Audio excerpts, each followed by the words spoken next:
नमस्कार दोस्तों, आइए जानते हैं आखिर क्यों श्री राम, लक्ष्मण, हनुमान जी और पूरी वानर सेना के सामने मेघनाद का कटासीर जोर जोर से हंसने लगा।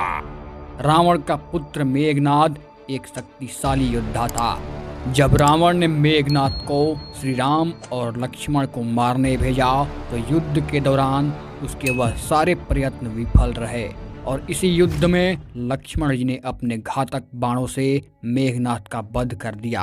मेघनाद का सिर श्री राम के आगे रखा गया। उसे वानर सेना देखने लगी। तब श्री राम ने कहा, इसके सिर को संभाल कर रखो। दरअसल श्री राम मेघनाद की मृत्यु की सूचना मेघनाद की पत्नी सुलोचना को देना चाहते थे। उन्होंने मेघनाद की एक भुजा को बाण के द्वारा मेघनाद के महल में पहुंचा दिया। वह भुजा जब मेघनाद की पत्नी सुलोचना ने देखी तो उसे विश्वास नहीं हुआ कि उसके पति की मृत्यु हो चुकी है। उसने भुजा से कहा, अगर तुम वास्तव में मेरे स्वामी की भुजा हो तो मेरी दुविधा को लिखकर दूर करो। सुलोचना के इतना कहते ही भुजा हरकत करने लगी। तब एक सेविका ने उस भुजा के हाथ में खड़िया लाकर रख दी। उस कटे हुए हाथ ने आंगन में लक्ष्मण जी के प्रशंसा के शब्द लिख दिए।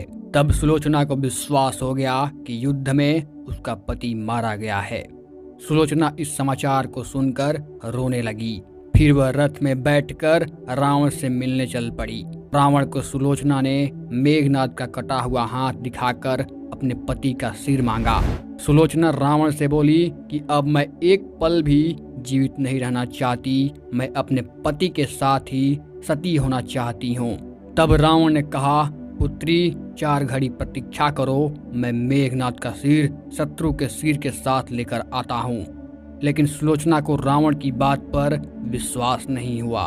तब सुलोचना मंदोदरी के पास गई। मंदोदरी ने कहा कि तुम श्री राम के पास जाओ, वह बहुत कृपालु और दयालु हैं। सुलोचना जब श्री राम के पास पहुंची तो विभीषण ने उसका परिचय करवाया।